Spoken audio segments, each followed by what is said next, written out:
Hey everyone, and welcome to another deep dive with us. You ready to jump into Genesis? Absolutely. Always exciting to see what we can uncover. Okay, so today we're looking at chapters 46 through 48. And Oh, interesting. yeah, we're focusing on two figures in particular, Joseph and Judah. Okay, and what about them? Well, the source material we're looking at presents them as types of Christ. Hmm. Now, even if you're not super religious, this is still pretty fascinating because it shows how stories were used to foreshadow and prefigure future events. I mean, you see this all the time in literature and mythology, right? Absolutely. It's like finding those hidden threads that connect stories across time. Right. So basically, we're going to be looking for those aha moments where we see those connections between these Old Testament dudes and, well, the story of Jesus. Sounds like a fun puzzle. It is. Okay, so let's start with Joseph. Betrayal, slavery, then bam, unexpected triumph. I mean, talk about a roller coaster, Oh, right? yeah, he goes through it all. Starting with those early dreams that stirred up all that jealousy with his brothers. And ultimately leading to that dramatic fall into slavery and his eventual rise to power in Egypt. Exactly. What's so powerful about Joseph's story is how it echoes the life of Jesus. Oh, how so? Well, both are beloved sons, right? Okay, yeah. Both face rejection from their own, True. and both endure suffering that ultimately leads to salvation for others. That's true. And, their journeys to Egypt, they seem to connect to a bigger pattern too, right? Just like Abraham went to Egypt during famine. It's like Joseph's story suggests a divine hand guiding things, even across generations. Absolutely. This idea of God's providence, kind of weaving this grand tapestry of events across centuries. Oh, I like that. A grand tapestry of events. And speaking of subtle details, there's this interesting element in the text with the number 5. Okay. 5. Have you noticed how Joseph uses it? No, not really. So 5 brothers meet Pharaoh, right? Okay. And there are 5 mentions of 5 overall. Really? I didn't catch that. Yeah. And in biblical numerology, 5 represents God's grace and power. Interesting. So it's like Joseph's actions, they're not just coincidental, but kind of orchestrated, Yeah. subtly foreshadowing his role as this savior figure. Wow. Okay. I'm gonna have to go back and count those fives. All right, now let's talk about Judah.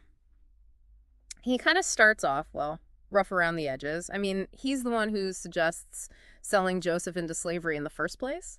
True, but Judah undergoes some serious transformation. Yeah. He goes from betrayer to protector. He even offers himself as a hostage to protect his younger brother Benjamin. Oh, right. Why is that so important, though? Well, think about it. It's the first time in the Bible where someone willingly sacrifices themselves for another person.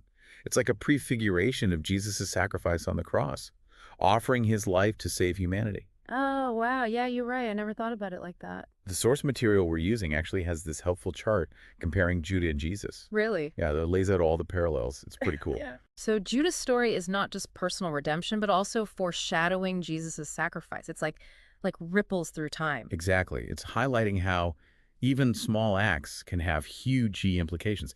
Even flawed people, like Judah, can prefigure the kind of selfless love that Jesus embodied.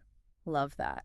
Okay, let's shift gears to their dad, Jacob. Talk about an emotional journey to Egypt, visions from God, that tearful reunion with Joseph. I mean, there's that incredibly poignant moment when Jacob sees Joseph alive and he's like, now I can die. Yeah, heavy stuff. Right. That phrase is packed with meaning. It echoes a similar feeling expressed by Simeon in the New Testament when he sees the baby Jesus. Oh, yeah. Yeah, it's called the Nunc Dimittis. It's this profound sense of fulfillment and peace. You can just imagine Jacob's relief and joy, embracing his son, believing his life's purpose is now complete. It's a powerful image, closure after so much hardship. Now, what about Jacob adopting Joseph's sons, Manasseh and Ephraim? That's all about legacy and inheritance. By adopting them, Jacob's giving them a double portion, elevating them above some of their uncles. Okay, so it seems like there's this theme of younger sons being chosen over older ones. What's the deal with that? It kind of flips our usual ideas about power and privilege, right? Like God's not always following the rules we expect. It's all about humility and subverting that traditional hierarchy. So it's not just about birthright, but about God's own plan? Okay, let's dive into something totally different. Joseph's agrarian policy. Oh, yeah. He manages Egypt's resources during the famine, ends up acquiring all the land for Pharaoh except what the priests own. And what's amazing is this lines up with actual Egyptian records. Really? Yeah, it's historical validation for the Bible. Wow, okay. But here's the thing. Joseph's actions save Egypt from starvation, but they also make Pharaoh super powerful and create serfdom, and that clashes with the laws of the Promised Land, where land couldn't be taken by a king. Right. It's a stark contrast. So how do we square this? If Joseph's a type of Christ, all about mercy and liberation, how does this harsh policy fit in? That's the million-dollar question, isn't it? It forces us to think beyond simplistic views, to grapple with those complexities. So even heroic figures in the Bible, they have flaws, make tough choices. It's not always black and white. Exactly. We have to consider their actions, the good and the bad, and what it all means. That's such an important point. We can't just take things at face value. We have to think critically. Absolutely. Engaging with the material, not just blindly accepting it. Speaking of engaging critically, let's go back to Jacob's blessing of Joseph's sons for a minute. There's a lot packed into those verses. Oh, yeah, tons. Jacob's blessing echoes those promises to Abraham, multitude of descendants, blessed nation, a legacy that just keeps going. It's like this thread connecting the past, present, and future of God's people. Exactly. And notice how Jacob calls on the God of my fathers. It's this continuity of faith passed down through generations. So faith isn't just personal belief, it's being part of a much bigger story, this community that stretches back through time. Right. And remember how Jacob blesses Ephraim, the younger son, over Manasseh. Yeah. It's not just a personal thing. It's that theme we keep seeing, challenging those ideas of power and inheritance. Oh, yeah, like Isaac and Ishmael, Jacob and Esau. It's like God's intentionally shaking things up. Exactly. God's favor isn't bound by who's older or their social status. It's a reminder to look deeper, find true worth in unexpected places. Okay, so the source material mentions this idea of kingdom of priests, but doesn't really explain it. What's the deal with that? Oh, it's a fascinating concept. A nation set apart, not just for themselves, but to serve a higher purpose, like a conduit for God's blessings to reach everyone else. So being chosen isn't just about privilege, it's about responsibility. Yeah. To be a light, a source of blessing. You got it. And this idea carries through the Old Testament and even into the New Testament with the idea of believers forming a royal priesthood. We're all called to share God's love. Wow, I never thought of it that way. It's like these ancient stories have layers of meaning we can apply to our own lives. Exactly. They invite us to dig deeper, find new insights, connect with a story that's timeless. And speaking of digging deeper, we still have Jacob's final blessing to his sons to explore. Oh, right. I can't wait to dive into that. We know he doesn't hold back, so what kind of future does he see for his sons and their tribes? What legacy will they carry forward? Yeah, it was like, wow, the weight of those words, shaping destinies. It really is. And like you said, these blessings, they're not just nice words. They're pronouncements of judgment to consequences, hope, promise. It's like he's looking back at their past choices, but also giving them a vision for what they could become. Okay, let's start with Reuben, firstborn, right? You'd think he'd get the best blessing, but not so much. Nope. Jacob remembers Reuben's transgressions. Sleeping with his father's concubine, that was a big no-no. Oh, yeah, disrespect much. It cost him his birthright.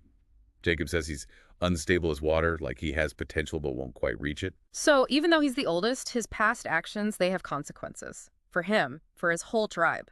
Exactly. And that theme, actions having consequences, it pops up again with Simeon and Levi. Oh, right, the Shechem incident. Yeah, Jacob straight up condemns their violence. Cursed be their anger, he says, for it is fierce, and their wrath, for it is cruel. Their actions, they stain the destiny of their tribes. Wow, Jacob's not pulling any punches. He's laying it all out there. Not at all. And those tough words make the blessing stand out even more, like with Judah. Oh, yeah, lion's cub, right? Such a powerful image. Totally. Jacob says, Judah is a lion's cub. From the prey, my son, you have gone up. He stooped down, he crouched as a lion and as a lioness who dares rouse him up. He's saying Judah will be strong, a leader, a king will come from his line. Hold on. A king from Judah, isn't that like pointing to King David? And ultimately to Jesus, since he was also from Judah. Bingo. It goes way beyond just Judah's immediate future. It's foreshadowing the Messiah centuries later. That's incredible. Okay, so what about Joseph? We've talked about his story, but what blessing does he get? Abundance, prosperity, it's all there. Jacob paints this picture. A fruitful bough by a spring. His branches run over the wall.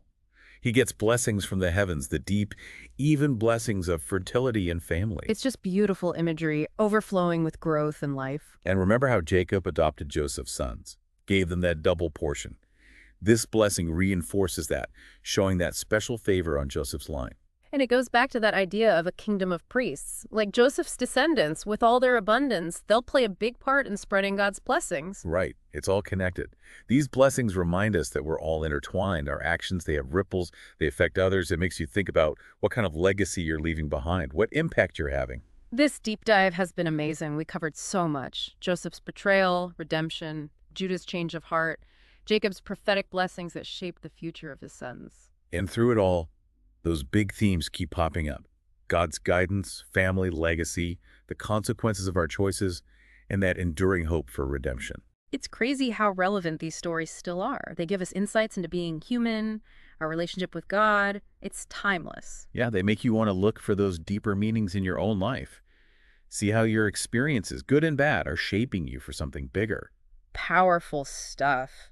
We may not have a patriarch giving us prophetic pronouncements, but we all have a story, a legacy to build, a part to play in history. Well said. So we'll leave you to think about those mysteries and possibilities in your own story.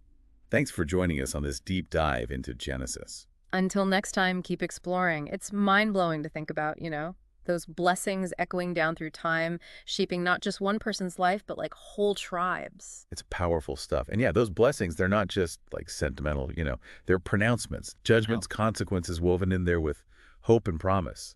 It's like Jacob is taking their past choices and weaving them together with this vision of their future. Okay, let's unpack this a bit. So, Reuben, firstborn, right? You'd think he'd be at the top of the heap, but Not exactly. Jacob doesn't shy away from calling out Reuben's, his mistakes. That incident with his father's concubine yeah, major overstepping of boundaries. cost him big time, his birthright. Jacob even describes him as unstable as water. Like, yeah, there's potential, but But he won't quite live up to it, so even though he's the oldest, his actions have consequences that reach way beyond just him. exactly. And that theme, actions and consequences, Correct. it keeps going with Simeon and Levi. Oh, right, the whole Shechem thing. Jacob doesn't hold back. He says, "Cursed be their anger, for it is fierce, and their wrath, for it is cruel." Their actions, they really tarnish the future of their tribes. Wow, so Jacob's not sugarcoating anything. He's calling them out. Not at all. And those moments of judgment make the blessings, when they come, even more impactful, like with Judah. Oh, yes, lion's cub. So vivid. Right. Jacob says, "Judah is a lion's cub. From the prey, my son, you have gone up. He stooped down, he crouched as a lion, and as a lioness, who dares rouse him up." He's basically saying Judah will be powerful, a leader, and even more, a king will come from his line. Wait, a king from Judah. Isn't that a direct link to King David and then ultimately to Jesus? You got it. It's not just about Judah. It's about this bigger story unfolding. It's pointing towards the coming of the Messiah. That's wild. Okay, so what about Joseph? We've talked so much about his journey, but what kind of blessing does he get from Jacob? His blessing is full of imagery, abundance, prosperity. It's all there.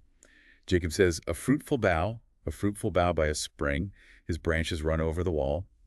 Blessings from above, from below, blessings of family and growth. It's all there. It's so beautiful, so rich. You can almost see it, Right. And remember, Jacob adopted Joseph's sons. That double portion. This blessing just reinforces that idea of favor on Joseph's descendants. And it all ties back to that idea of a kingdom of priests we were talking about. Like Joseph's family, through their prosperity, they'll play this key role in spreading God's blessings to everyone. Exactly. It's all interconnected. It's a reminder that our actions, they have an impact beyond just ourselves. It makes you think about what you're doing, what kind of mark you're leaving on the world. This whole deep dive has been incredible. We've covered so much ground.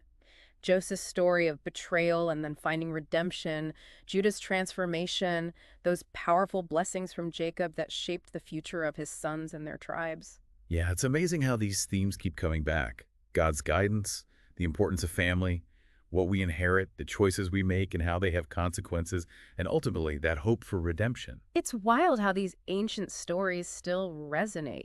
They give us insight into what it means to be human, our relationship with God. It's timeless. They really are. They make you look for deeper meaning in your own life.